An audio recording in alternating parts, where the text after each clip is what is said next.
خوش آمدید۔ آج ہم ایک ایسے موضوع پر بات کرنے والے ہیں جو اکثر کاروباری حلقوں میں تو بہت زیر بحث رہتا ہے، لیکن عام طور پر بہت تکنیکی سمجھا جاتا ہے، یعنی پاکستان میں ٹیکس کی کم شرح کا سرٹیفکیٹ حاصل کرنے کا عمل۔ اور اس پورے عمل کو سمجھنے کے لیے ہمارے پاس آج 3 بہت دلچسپ دستاویزات ہیں۔ ایک تو ہے ایک نجی کمپنی کی طرف سے جمع کرائی گئی تفصیلی پوری حساب کتاب کی رپورٹ۔ جی۔ دوسری انکم ٹیکس کا وہ قانونی متن جو اس سارے عمل کی بنیاد ہے، اور تیسری اور شاید سب سے اہم FBR کا حتمی سرکاری حکم نامہ۔ تو ہمارا مقصد آج ان تینوں کو جوڑ کر یہ دیکھنا ہے کہ یہ پورا نظام اندر سے اصل میں چلتا کیسے ہے۔ بالکل۔ یعنی ایک کمپنی کیا مانگتی ہے، قانون اسے کیا اجازت دیتا ہے، اور آخر میں سرکاری فیصلہ کیسے ہوتا ہے۔ تو چلیں اس کی گہرائی میں اترتے ہیں۔ اچھا، تو ہمارے سامنے اس کمپنی کی درخواست ہے۔ سب سے پہلا سوال تو یہی ہے کہ وہ آخر مانگ کیا رہے ہیں۔ یہ عنوان تو ہے کم شرح سرٹیفکیٹ کے اجرا کے لیے رپورٹ، لیکن اس کا اصل مطلب کیا ہے؟ دیکھیں، یہ معاملہ جڑا ہوا ہے ایڈوانس ٹیکس سے۔ پاکستان میں ایسا نہیں ہوتا کہ کمپنیاں سال کے آخر میں ایک ہی بار اپنا سارا ٹیکس جمع کروا دیں۔ اچھا۔ قانون یہ کہتا ہے کہ جیسے جیسے آپ کماتے ہیں ویسے ویسے ٹیکس بھی ادا کرتے جائیں۔ تو جب یہ کمپنی کسی کو اپنا سامان بیچتی ہے تو خریدار ادائیگی کرتے وقت قانون کے مطابق ایک مخصوص شرح پر ٹیکس کاٹ لیتا ہے۔ جی۔ اور وہ رقم سرکاری خزانے میں جمع کروا دیتا ہے۔ یہ کمپنی اسی کٹوتی کی شرح کو کم کروانا چاہتی ہے۔ اچھا، یعنی وہ چاہتے ہیں کہ جب انہیں کوئی ادائیگی کرے تو ان کا کم ٹیکس کاٹا جائے۔ اور اس حساب کتاب کی شیٹ میں کچھ اعداد و شمار بہت دلچسپ ہیں۔ جی بالکل۔ مثلاً انہوں نے ٹیکس سال 2024 کے لیے اپنی قابل ٹیکس آمدنی بتائی ہے، وہ ہے تقریباً 3.5 کروڑ روپے۔ جی۔ لیکن ان کی کل فروخت وہ تو 67 کروڑ 64 لاکھ روپے سے زیادہ ہے۔ اتنا بڑا فرق کیوں؟ یہ ایک بہت اہم نکتہ ہے جو کاروبار کی حقیقت کو ظاہر کرتا ہے۔ دیکھیں، 67 کروڑ ان کا ٹرن اوور ہے، یعنی کل فروخت۔ صحیح۔ اچھا۔ لیکن یہ سارا کا سارا منافع نہیں ہے، اس میں سے سامان بنانے کی لاگت نکلے گی، ملازمین کی تنخواہیں، بجلی کے بل اور دوسرے تمام اخراجات، وہ سب نکالے جاتے ہیں۔ اچھا۔ ان سب اخراجات کے بعد جو رقم بچتی ہے وہ قابل ٹیکس آمدنی کہلاتی ہے، جو اس کیس میں 3.5 کروڑ ہے۔ ٹیکس اسی منافع پر لگتا ہے، کل فروخت پر نہیں۔ سمجھ گیا۔ اور یہاں ایک اور بات قابل غور ہے کہ وہ اگلے سال کے لیے اپنی فروخت میں 20% اضافے کا اندازہ لگا رہے ہیں، یعنی ان کا ٹرن اوور 81 کروڑ روپے سے بھی تجاوز کر جائے گا۔ یہ تو کافی پر امید منصوبہ بندی لگ رہی ہے۔ بالکل، اور یہی ان کی درخواست کی بنیاد ہے۔ وہ کہہ رہے ہیں کہ ہم ایک بڑھتا ہوا کاروبار ہے اور اسی لیے ہمیں اپنے کیش فلو کی ضرورت ہے، مطلب روزمرہ کے اخراجات کے لیے دستیاب نقد رقم۔ اب آتے ہیں ان کی اصل درخواست پر۔ رپورٹ کے ریمارکس میں وہ لکھتے ہیں کہ ان کی فروخت پر ٹیکس کٹوتی کی جو معیاری شرح ہے وہ 5% ہے، لیکن وہ اسے کم کر کے 1% کرنے کا کہہ رہے ہیں۔ 5% سے سیدھا 1%؟ یہ تو بہت بڑی رعایت ہے۔ اس کا ان کے کاروبار پر کیا اثر پڑتا ہوگا؟ اس کو ایسے سمجھیں کہ آپ ایک فیکٹری چلا رہے ہیں۔ ہاں۔ آپ کو ہر ہفتے ملازمین کو تنخواہ دینی ہے، بجلی کا بل دینا ہے، خام مال خریدنا ہے۔ جی۔ فرض کریں آپ نے 1 کروڑ کا سامان بیچا۔ ہاں۔ اگر اس پر 5% ٹیکس کٹ جائے تو آپ کے ہاتھ میں 95 لاکھ آئیں گے۔ جی۔ لیکن اگر 1% کٹے تو آپ کو 99 لاکھ ملیں گے۔ یہ جو 4 لاکھ روپے کا فرق ہے، یہ چھوٹے کاروبار کے لیے بہت بڑی رقم ہے جو ان کے روزمرہ کے کاموں کو روا رکھنے میں مدد دیتی ہے۔ یہ رعایت دراصل کاروبار کی سانس بحال رکھنے کے لیے ہے۔ تو وہ اس بڑی رعایت کا جواز کیا پیش کر رہے ہیں؟ مطلب کس بنیاد پہ یہ مانگ رہے ہیں؟ ان کی دلیل کے 2 حصے ہیں۔ پہلی، وہ کہتے ہیں کہ ہم ایک مینوفیکچرر ہیں، یعنی ہم چیزیں خود بناتے ہیں۔ حکومت عام طور پر صنعتی پیداوار کو فروغ دینے کے لیے مینوفیکچررز کو کچھ مراعات دیتی ہے۔ صحیح، کیونکہ اس سے روزگار پیدا ہوتا ہے۔ بالکل، اور دوسری اور زیادہ اہم دلیل یہ ہے کہ وہ کہہ رہے ہیں کہ ہم نے اپنے اندازوں کے مطابق 31 دسمبر 2025 تک کا اپنا سارا ایڈوانس ٹیکس پہلے ہی جمع کروا دیا ہے۔ 1 منٹ، وہ کہہ رہے ہیں کہ انہوں نے اپنا متوقع ٹیکس پہلے ہی ادا کر دیا ہے، لیکن ان کا ٹرن اوور تو اگلے سال 20% بڑھنے کا امکان ہے۔ کیا ان کا یہ جواز تھوڑا کمزور نہیں لگتا؟ ہو سکتا ہے ان کا منافع اندازے سے کہیں زیادہ ہو۔ آپ کا سوال بالکل درست ہے۔ یہیں پر ٹیکس کا نظام تھوڑا پیچیدہ ہو جاتا ہے۔ ایڈوانس ٹیکس ہمیشہ پچھلے سال کی آمدنی یا تازہ ترین تخمینوں کی بنیاد پر ادا کیا جاتا ہے۔ اچھا، تو کمپنی کا موقف یہ ہے کہ ہم نے قانون کے مطابق اپنی ذمہ داری پوری کر دی ہے۔ اب اگر ہماری ہر فروخت پر مزید 5% کٹتا رہا تو یہ ہماری ادا شدہ رقم سے بہت زیادہ ہو جائے گا، اور پھر ہمیں سال کے آخر میں ریفنڈ کے لیے ایک طویل انتظار کرنا پڑے گا۔ یعنی وہ کہہ رہے ہیں کہ ہم سے اضافی رقم کاٹ کر بعد میں واپس کرنے کے بجائے شروع سے ہی ہم سے صرف 1% کاٹا جائے تاکہ ہمارا کیش فلو متاثر نہ ہو۔ بالکل یہی نکتہ ہے۔ اچھا، تو یہ تو ہو گئی ان کی دلیل، لیکن کیا قانون میں واقعی ایسی کوئی گنجائش ہے؟ آخر اس سب کے پیچھے اصول کیا ہیں؟ اب ہمیں اپنی دوسری دستاویز یعنی انکم ٹیکس آرڈیننس کو دیکھنا ہوگا۔ جی بالکل، یہ سالہ عمل انکم ٹیکس آرڈیننس 2001 کی دفعہ 159 کے تحت ہوتا ہے۔ یہ دفعہ بہت واضح طور پر ٹیکس کمشنر کو یہ اختیار دیتی ہے کہ وہ کسی بھی شخص یا کمپنی کو ایک سرٹیفکیٹ جاری کر سکتا ہے جس کی بنیاد پر اس سے یا تو ٹیکس وصول ہی نہ کیا جائے یا پھر کم شرح پر وصول کیا جائے۔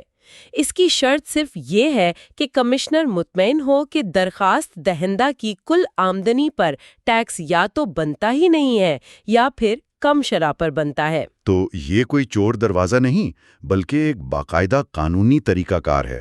اس کا مقصد کیا ہے؟ اگر ہم اسے بڑی تصویر سے جوڑیں تو اس کا مقصد ان کاروباروں کو غیر ضروری مشکلات سے بچانا ہے جو قانونی طور پر کم ٹیکس ادا کرنے کے اہل ہیں۔ جیسا میں نے پہلے کہا، اگر ان کا زیادہ ٹیکس کاٹ لیا جائے تو انہیں ریفنڈ کے لیے مہینوں، کبھی کبھی تو سالوں انتظار کرنا پڑتا ہے۔ جی، اس دوران ان کی کاروباری سرگرمیاں بری طرح متاثر ہو سکتی ہیں۔ تو یہ قانون کاروبار کو سہولت دینے اور معیشت کا پہیہ چلائے رکھنے کے لیے بنایا گیا ہے۔ اس قانون کو پڑھتے ہوئے میری نظر ایک بہت ہی عجیب شک پر پڑی۔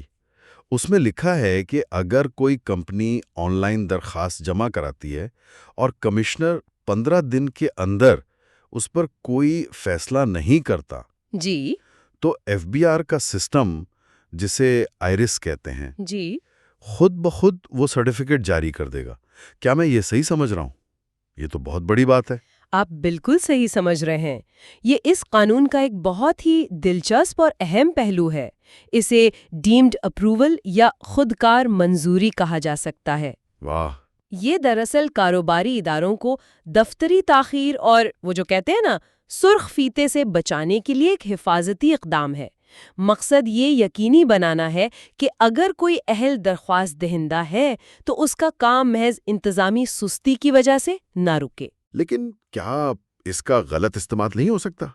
مطلب کوئی بھی جان بوجھ کر ادھوری معلومات کے ساتھ درخواست جمع کرا دے اور 15 دن انتظار کرے کہ شاید کسی کی نظر نہ پڑے اور سرٹیفکیٹ خود ہی جاری ہو جائے۔ یہ ایک بہت منطقی خدشہ ہے، لیکن قانون بنانے والوں نے اس کا بھی حل نکالا ہے۔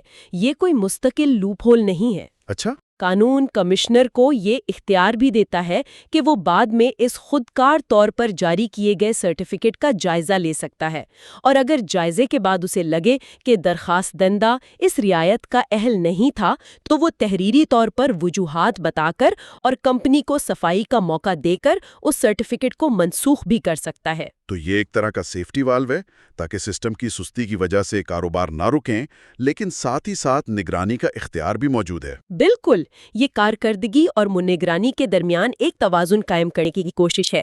ایک طرف سسٹم کو تیز رفتار بنایا گیا ہے، دوسری طرف غلطیوں یا دھوکہ دہی کو پکڑنے کا اختیار بھی برقرار رکھا گیا ہے۔ یہ بہت واضح ہو گیا۔ تو ہم نے درخواست دیکھ لی، اس کے پیچھے کا قانون بھی سمجھ لیا۔ اب سب سے بڑا سوال، اس کمپنی کا کیا بنا؟ کیا ان کی درخواست منظور ہوئی؟ جی آئیے اپنی آخری دستاویز دیکھتے ہیں۔ یہ رہا ایف بی آر کا سرکاری حکم نامہ۔ اس دستاویز کا عنوان ہے supply services contracts per with holding کی کم شرح منظور کرنے کا حکم نامہ۔ اور اگر ہم نیچے ڈیسیجن یعنی فیصلے والے حصے میں دیکھیں تو صاف لکھا ہے گرانٹڈ، ایکسپٹڈ، یعنی درخواست منظور کر لی گئی ہے۔ جی ہاں، اور اگر ہم اس حکم نامے میں موجود جدول پر نظر ڈالیں تو ہمیں مزید تفصیلات ملتی ہیں۔ یہاں مختلف قسم کی ادائیگیوں کے لیے ٹیکس کی شرحیں دی گئی ہیں۔ جی، پہلی ہی سطر میں لکھا ہے پیمنٹ فار گڈز 153(1)A، یعنی سامان کی خرید پر ادائیگی، اس کے آگے ریڈیوسڈ ریٹ یعنی کم کی گئی شرح کے کالم میں 1 لکھا ہوا ہے۔ یعنی ٹھیک وہی شرح جو انہوں نے اپنی درخواست میں مانگی تھی، 5% سے کم کر کے 1%۔ یہ تو ان کے لیے ایک بڑی کامیابی ہے۔ اپنا کیس کامیابی سے پیش کر پائی اور ٹیکس اتھارٹی نے ان کے جواز کو تسلیم کر لیا۔ تو یہ ظاہر کرتا ہے کہ نظام کام کرتا ہے۔ جی، یہ ظاہر کرتا ہے کہ جب تمام دستاویزات مکمل ہوں اور جواز مضبوط ہو تو نظام کام کرتا ہے۔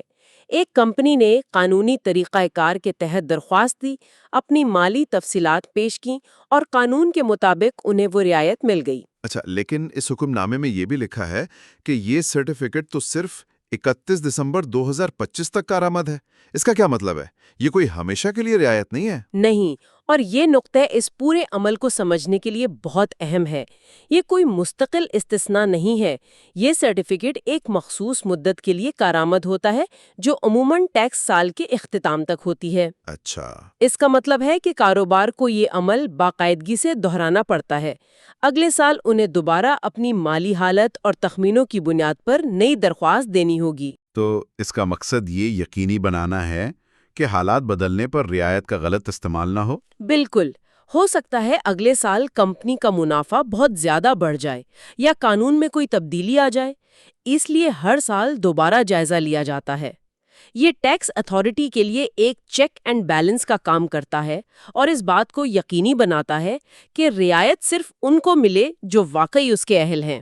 تو اس سب کا کیا مطلب ہے؟ ہم نے ایک طرح سے پورا سفر دیکھا ہے، جی، کمپنی کا تفصیلی حساب کتاب اور جواز، پھر وہ قانون جو اس پورے عمل کی اجازت دیتا ہے اور اس کے اصول طے کرتا ہے، اور آخر میں FBR کی حتمی سرکاری منظوری۔ یہ ٹیکس کے نظام کے ایک چھوٹے سے لیکن اہم پہلو کو عملی طور پر سمجھنے کا ایک بہترین موقع تھا۔ چلیں آج کی گفتگو کے اہم نکات کا خلاصہ کرتے ہیں۔ پہلی بات تو یہ سمجھ آئی کہ پاکستان میں کاروباروں کے لیے یہ سہولت موجود ہے کہ وہ ایڈوانس ٹیکس کی ادائیگی کے لیے کم شرحوں کی درخواست دے سکتے ہیں۔ جی، اگر ان کے پاس ٹھوس وجوہات ہوں۔ بالکل، اور دوسری اہم بات یہ کہ یہ عمل صرف خواہش پر مبنی نہیں، بلکہ اس میں تفصیلی مالی تخمینے اور ایک مضبوط جواز پیش کرنا پڑتا ہے، جیسا کہ ہم نے اس کمپنی کی حساب کتاب کی رپورٹ میں دیکھا۔ اور تیسرا جو مجھے سب سے دلچسپ لگا وہ یہ ہے کہ قانون میں کارکردگی کو یقینی بنانے کے لیے طریقہ کار موجود ہیں، جیسے 15 دن میں خودکار منظوری کا اصول، جی، جو کاروباری اداروں کو غیر ضروری دفتری تاخیر سے بچاتا ہے، لیکن ساتھ ہی غلطی کو درست کرنے کا اختیار بھی باقی رہتا ہے۔ یہ ایک اہم سوال اٹھاتا ہے۔ ہم نے آج ایک کامیاب درخواست کا پورا عمل دیکھا جہاں سب کچھ قانون کے مطابق ہوا اور درخواست منظور ہو گئی۔ جی، لیکن کیا ہوتا ہے جب کوئی درخواست مسترد کر دی جاتی ہے یا جب وہ خود بخود جاری کیا گیا سرٹیفکیٹ بعد میں کمشنر کی طرف سے منسوخ کر دیا جاتا ہے؟ یہ ایک اچھا سوال ہے۔ وہ عمل ٹیکس دہندگانوں اور ٹیکس اتھارٹی کے درمیان تعلقات کے دوسرے اور شاید زیادہ پیچیدہ رخ کو ظاہر کرتا ہے۔ اس صورت میں اپیل کا راستہ ہوتا ہے، قانونی چارہ جوئی ہوتی ہے، اور تب ہمیں پتہ چلتا ہے کہ اصل رکاوٹیں، تنازعات اور قانونی چیلنجز کہاں پیدا ہو سکتے ہیں۔ اس پر غور کرنا ہمیں اس نظام کی ایک زیادہ مکمل تصویر دے گا۔ یہ تھا ہمارا آج کا ٹاپک۔ آپ سے ملاقات ہوگی ہماری نیکسٹ ویڈیو میں۔ سبسکرائب کریں، ویڈیو کو لائک کریں اور اپنا کویسچن کمنٹ میں ضرور پوچھیں۔ اللہ حافظ۔